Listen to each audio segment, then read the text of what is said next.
WTO and other institutions.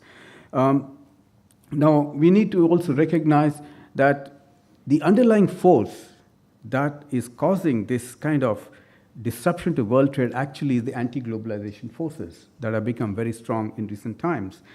And this is not because of any external force, but I think largely to do with the lack of inclusiveness, both in the economic sense and also in the financial inclusiveness, is the main reason that why these anti-globalization forces are gathering strength. Now, the lack of inclusiveness is not merely for developing countries, but also for developed countries, and which is why this extreme unilateralism and protectionism is gaining strength. Now, what does it do? What does it mean for world trade? I think fundamentally it is attacking the institutions. The multilateral trade institutions that have been stitched painstakingly since the Second World War have now come under attack. And we are also seeing a rise of conservatism and right-wing political forces that are coming to the center stage. In the G20, in Argentina presidency, there are two issues that have come that have become form of the agenda for the ministers, and which a lot of deliberations have taken place. One is the agri-food GVCs and challenges of the new industrial revolution. Now, in the first case, when you say agri-food GVCs, of course, it also ensures that that you talk about food security and promotion, and then there should be no interruption of food value chains. But what is important is the SPS measures, because we are seeing the tariffs are going down, but not much is being done in the area of SPS measures. The SPS measures are crucial to enable the agri-food GVC value chains to move forward. The second element is the challenge of new industrial revolution. The challenges posed to the new industrial revolution in terms of what is known as the technology changes that are happening and that are likely to be disruptive to the job creation around the world. So you have artificial intelligence, robotic engineering, and Internet of Things, and then you have what is known as the remote manufacturing concepts, 3D printing concepts, which are all likely to disrupt. Then what does one do in such situations is you need to upgrade skills, you need to have disciplines that are able to ensure that the developing countries, which are on the other side of the digital divide, are not unduly affected by these forces. The most important item that came up during the ministerial meeting was also the relevance of the WTO. Today, many countries are feeling somewhat upset of the fact that the WTO relevance is gradually reducing in this trade wars and in this protectionism. So there's been a talk about the need for reforming the WTO and many of its principles, particularly the S&D, the consensus-based decision-making, the self-declared status of the countries, the notification issues, and the new concepts like the plurilaterals. All these are likely to come for discussion in the WTO and look for a reform. Now, again, G20, in my view, has not adequately tackling the real issues. The real issues for a large number of countries are, in my view, employment, job creation, tackling poverty, hunger. So a little discussion is happening on how do you build on the SDGs. Now, this is an item we believe that G20 should be discussing more and more, because we have to ensure that the trade is a catalyst of development.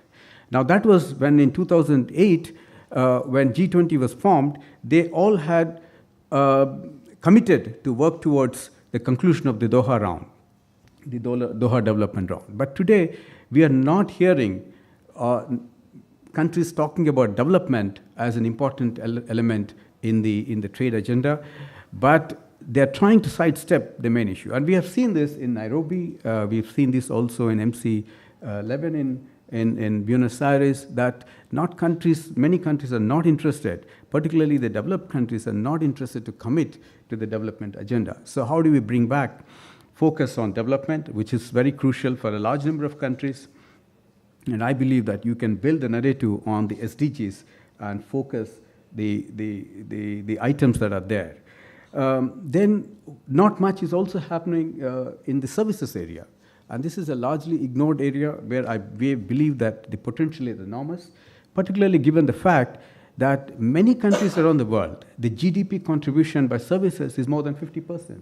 So how can we ignore such an important area for making disciplines and then bringing some regulation on the multilateral front? So this is an area where we need to focus, and the G20 should give adequate time and energy to discuss on unleashing the real potential of the services. Another element that is important is relating to investment. Now, a lot is talked about the principles of the trade investment facilitation in the WTO, but I think a little is talked about responsible investments. Now, it's very important that when a country is looking at investments in a country, that's, of course, is very important, but at the same time, you need to make the principle of responsibility and also accountability. So how do we bring in those principles into multilateral architecture is something G20 could deliberate upon. Sir, you mentioned about two important items, whether the bilateral arrangements are going to stay. My own view is this is a temporary phenomena. The unilateralism is a temporary phenomena because I feel the world has gone too far in globalization. You cannot put back the clock. And if any country that wants to do this, it is to their own peril. And it is just not possible. The mercantile trade principles don't allow unilateralism or bilateralism because the global value chains are too well integrated, and the countries will naturally seek cheaper raw materials and efficient intermediate products that goes into the finished products. So in my view, this is a temporary force. We need to have patience to deal with this, new threats that are coming up. Now, whether again, there is an opportunity for us, for India, countries like India, in these new challenges that are there in the trade wars particularly. But again, in my view, countries that want to export has a very limited sense of what trade is. Trade is just not a number game. The trade, has both exports and imports. And the healthy balance between the two is what one should strive for. So in many countries say the trade deficit is widening and it is not good at all. But the way you have to look at it is, what is the volume of your trade and how much it is enhanced over a period of time?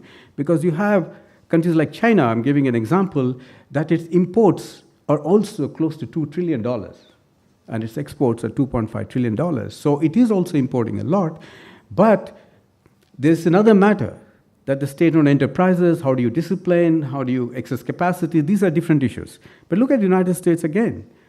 It has deficit with many countries, China, India, and Japan, but technology is driving the trade there. And the volume of trade is so huge. So what you need to understand is, are you able to do a greater value addition in your manufacturing activity? Are you able to do technology infusion kind of manufacturing in your country? These are more important than just merely looking at exports and the trade numbers. So for us to achieve that, we need to look at how good is our investment climate. Are we making an effort to improve the investment climate? Because the fundamental principles of international trade is that manufacturing will eventually move close to markets. And this is likely to happen. So the country that is able to facilitate that environment, and with that which has large markets, will naturally attract a large number of investments. Last question about, Chair, you talked about the WTO and the DSB mechanism being undermined. And in my view, this is a very, very costly development. If it were to happen, I think it's unfortunate for the world trade, because what is so important about WTO, what is so unique about WTO is actually the dispute settlement mechanism.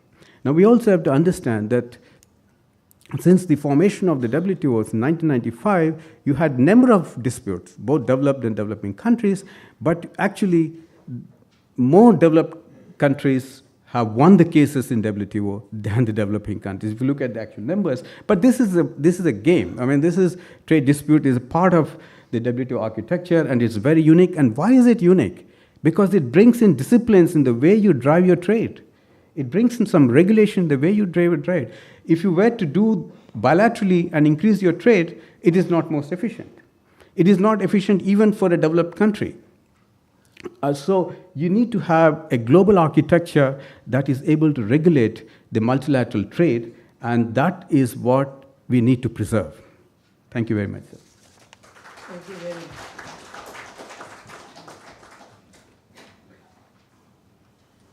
We have had three very incisive interventions from panelists. Although the time is short, I think I have to open the floor to give a chance to the audience to participate. So the floor is open for questions. Yes, first here, then there. My question is addressed to Professor Pant, and perhaps Chairman can also add something to it. Should India make up its mind as to what it wants to do regarding protectionism? China and India have been lobbying for free trade, and India has been on that track for a number of years. Liberalization has taken place. I see the reverse coming in India too. So what your opinion is this a rational decision, or should India rethink about it? Could you just identify yourself first?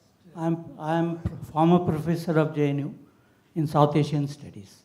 Mukherjee. Mukherjee, yes. Okay, next. Please identify yourself first. I'm Shamta Chauhan from Amity University. My question is to Professor Ravi. Sir, you talked about one of the reasons that inclusiveness is giving a rise to protectionism and unilateralism. So do you think that inclusive globalization, it is merely a term or dream, or it can be achieved also? Thank you. Yes.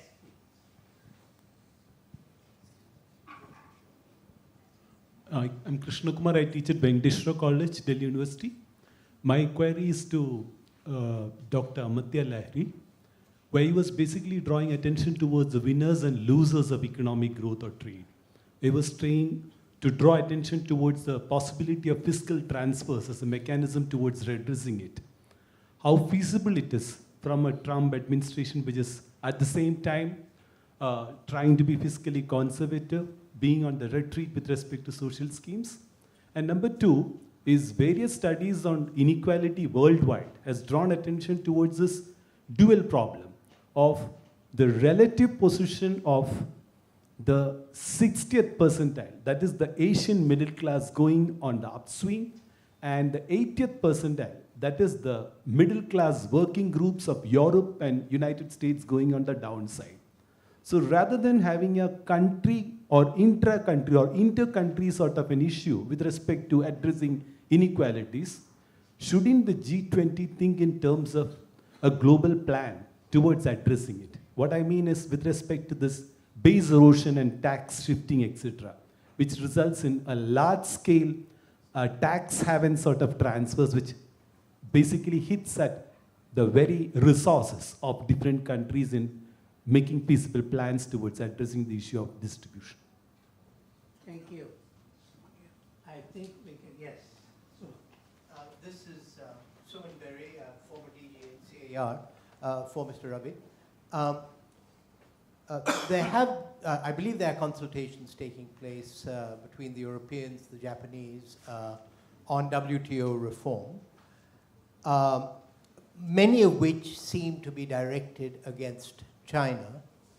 And my question to you, I suppose there are two questions. One is, are we party to this? And secondly, how do you, in a sense, reform the WTO against the interests of the largest trading partner, trader in the world? What does it take to get the Chinese to agree to a reform that may not be in their own interest? Because a lot of the objections are to the quote-unquote abuse by China of the WTO. One last question before I close the floor. Anyone? Yes, please. you. Yeah, it's working. My name is Anushri. I am a former postdoctoral fellow in JNU and now working as an associate professor in one of the college here in Delhi. So my question to Dr. Lahiri, actually what you have said that while we are talking about the income inequality of developed and developing countries, so the major unmeasured component is the productivity. And definitely the Atkins, the example, the paper you have said, that is a kind of self-selection which actually enhance the productivity of the exporter firms. So in this entire picture, so there is an endogeneity of productivity, but that part is not very clear. If you can elaborate on that, what is the unmeasured component? Because institutional difference could be another factor. So are you talking about the factors that is affecting productivity and some of the factors are unmeasured because we have a crude measure of the productivity? Thank you. Thank you. Could I ask? Should I start? Okay. Most questions are to you. It's 2 beats 1 here thing. I think let me start with the last question first because it's the freshest in my mind.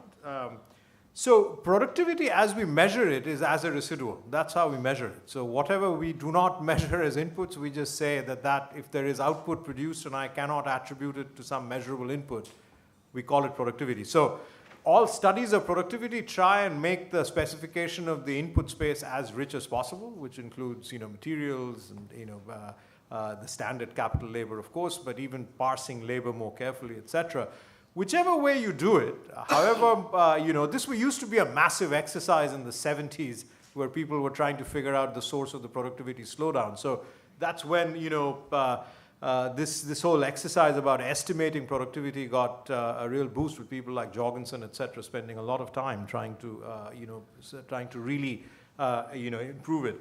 The way this is being measured is, in some sense, that same old method, which is you have output being measured and you have a list of inputs that we have measurement on, and what is not being picked up there is what we are calling TFP. Now, the way we do it is you actually estimate, by industry, you estimate the labor and capital shares, and then you sort of back out productivity from that. So there is this industry control that's going in there as well.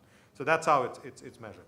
Getting to, and you're absolutely right, the selection issue is precisely what you cannot attribute this to exporting, it's an association. And that's why I referred to that rug maker example from Egypt, which is the first one that I know. It's an excellent paper. I would encourage, if you're interested in these kinds of issues, to read it. It's fascinating to see how it's a clean, natural experiment of taking a bunch of guys, nobody had any export experience, you give contracts to a set, you don't give it, and then see how things pan out. And, so it's the first one where you kind of get beyond the selection issue. You can sort of go beyond association.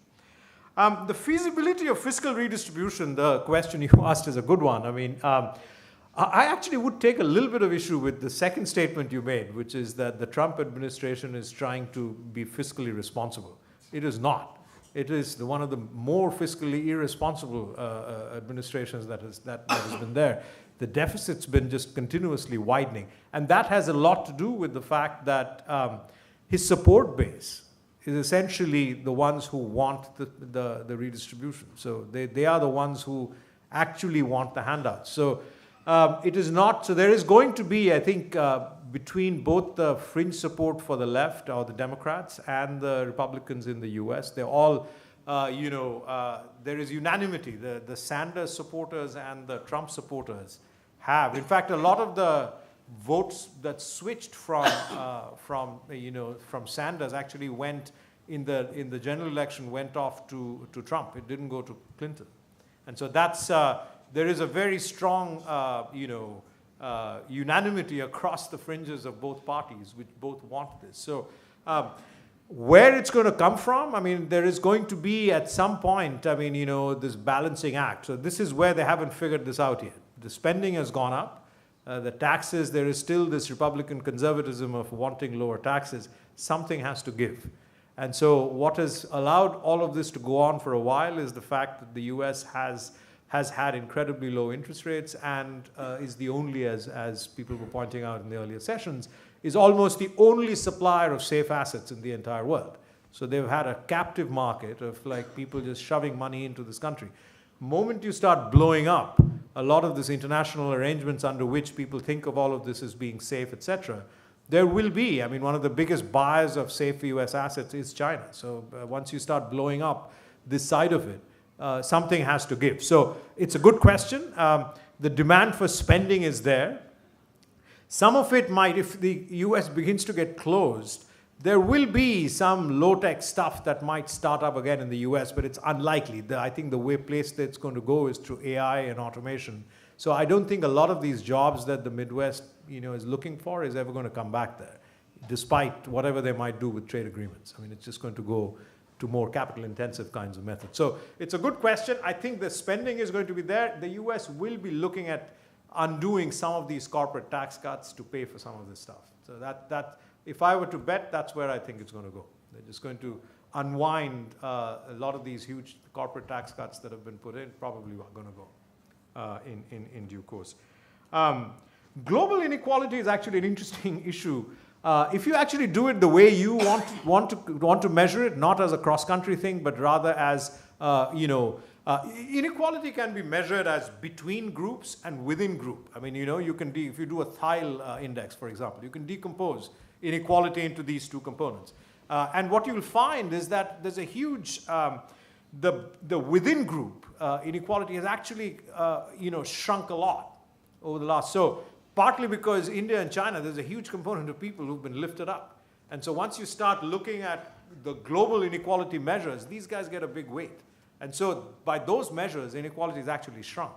It's this cross-country measures where, there are bigger issues. But within those countries, there may be, so again, there are issues of what's going on with inequality within each of these countries and what's going on in terms of global inequality. Global inequality has shrunk. Within countries, the 80-20 splits have widened. I mean, that's essentially the way we think of it. There was a specific question. Yeah, I know. Forget the mic on, I'll answer. Yeah, it is. Okay. No, I think you're being a bit unfair to the governments of India. If you look at the Indian experience of protectionism, from 91 to roughly about 2004, 2005, the place where they came from, the levels they came from, and the non-tariff measures that were here, and where we are today is one of the most remarkable reductions I know of in the history of world. So this kind of liberalization taking place in a period of 15 years, I have not seen it.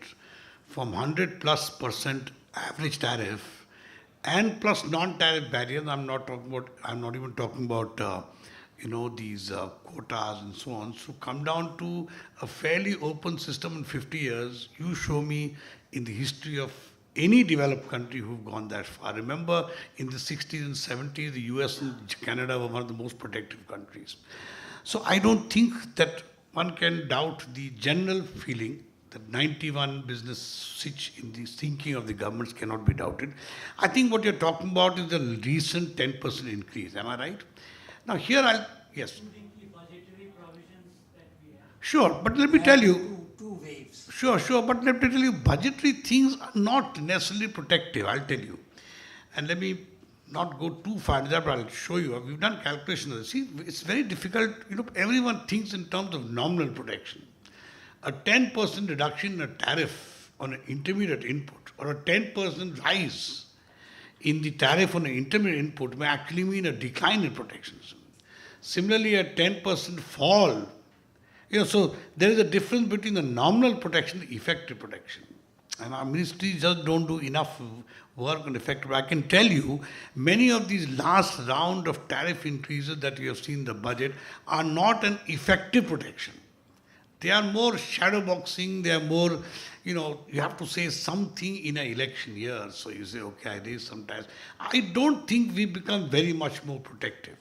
We become much more protective, as Damu will tell you more, when they tell the customs guy ki is cheez ko aane mat dena. That is far more protective than saying I raise my tariff barriers from 10 to 12%. So I don't think we have become more protective.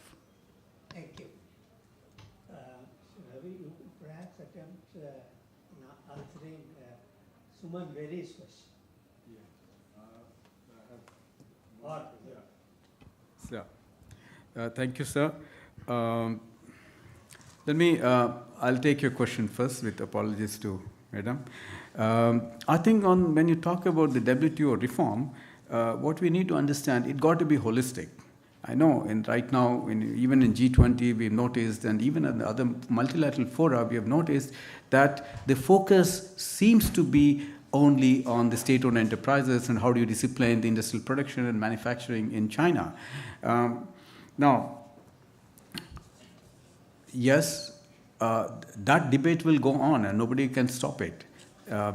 In my view, whether India should be part of the debate, I don't think that we should look at it from India's point of view, but I think we should look at it, reform in general, and how holistic and comprehensive it is, and to what extent it is going to impact our interest, and whether we can build coalitions in the WTO and to the extent possible safeguard our interest through a coalition building process. And that's more important. Now let's look at the industrial subsidies or the state-owned enterprises support that Chinese enjoy. The reform or disciplining the SOEs is just not, it's a very limited debate, as I said right at the beginning, but I think a larger question here is, are we also looking at the domestic support reform that many developed countries are enjoying? And I think that's very fundamental in the agriculture area. When we look at reform, we have to tackle holistically the entire reform, both the industrial tariffs as well as the agriculture domestic support that is there. And primarily that should be India's focus. We are constructively engaged. The EU paper is right now being discussed elsewhere. And of course, there are lots of challenges for us because you are looking at many disciplines in terms of S&D carve-outs and consensus building process. The plurilateral formats, all these are going to have an impact in the way we look at the institution as such. So I see that this is a problem for all the countries, just not for India, and then we need to collectively put our head together to see that this will be a good reform ahead of us. On the inclusiveness, madam, whether this is just a word, it's a term, whether it's possible on a global scale, in my view, yes. But if you look at the SDGs, how do you go about that, achieving it? Is the actually getting focus on the sustainable developmental goals. Why? Because all countries have signed on to it in 2015. But what is the somewhat paradox in the entire SDGs are certain targets. Developed countries have only few targets, but a large number of them affect developing countries. So how do you go about it achieving on a global scale? You need cooperation of the developing countries to be able to do it. And I'll tell you why. Let's say, how do you achieve universal health? And of course, the health issue is pertaining to largely developing countries, but then you need a non-TRIPS plus policy, which means you need to have a policy in the multilateral level that is not TRIPS plus. So you're able to ensure that a large number of poor people are able to have affordable health care. So that's a very important principle. So you need cooperation of developed countries on the front. And the same thing, how do you look at poverty alleviation? The part of elevation is just not within the country. You try to measure the poverty indicators and try and tackle, it's not going to help. So you need to have cooperation through various countries in how you tackle it. You need also the labor reforms. How do you generate employment? This is one of the targets in the SDGs. How do you generate employment in the developing countries? Again, you need to ensure that the practices of the developing countries are not only sustainable, but at the same time, the developed countries don't link trade and labor reforms or trade and environment reforms. So you need also cooperation on that front. So hunger tackling hunger has the same principle behind it. So it has to be a holistic way, and you need cooperation of developed countries to be able to achieve this. So one last question I'd ask on whether we are less trade liberal or we are going back on the track. In my view, if you look at the 1991 reform, our average tariffs were something like 100 plus or 150 tariffs, and the weighted average was about 85. But today, the numbers for the industrial products is 10.5, and both agriculture and industrial is coming to around 13.6.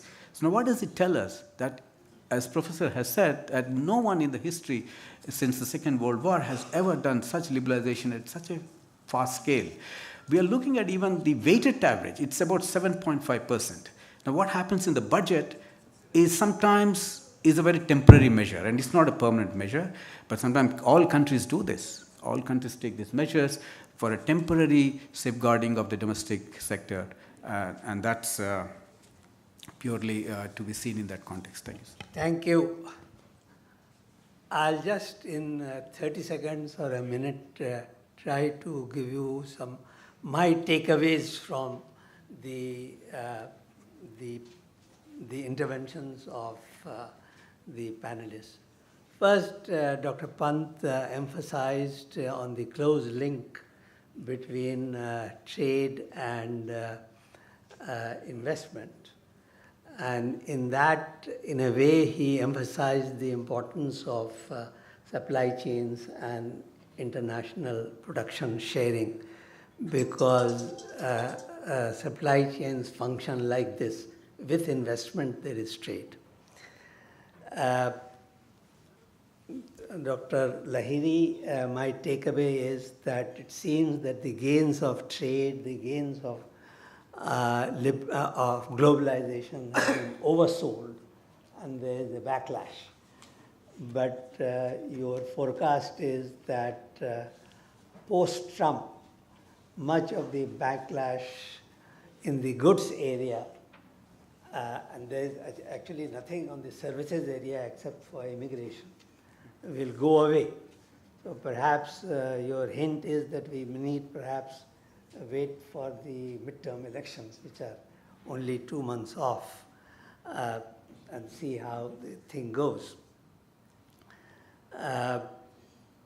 From Mr. Ravi's statements, interventions, my takeaway is that reform is absolutely fundamental, and we must attend to it. And you feel that the attack on the dispute settlement mechanism is something that is going to have very adverse repercussions if the attack succeeds. On the last one, the observation made from the floor about which way India is going, I think there can be no doubt that over the last 30 years or so, India has gone the liberal way, and there has been a sea change in India's trade policy, as was brought out by the panelists. But I think the worry is about the change in direction that has been observed in the budget and post-budget, budget of the last budget and the post-budget era. Thank you very much. I think I would request the audience to join me in applauding the panelists.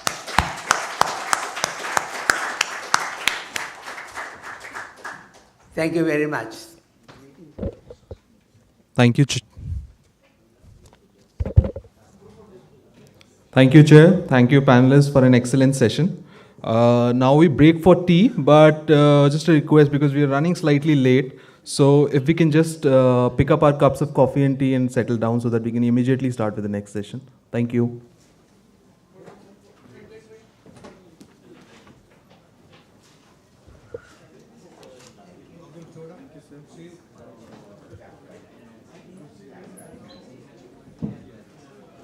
Sir ये आपका ये मेरा नहीं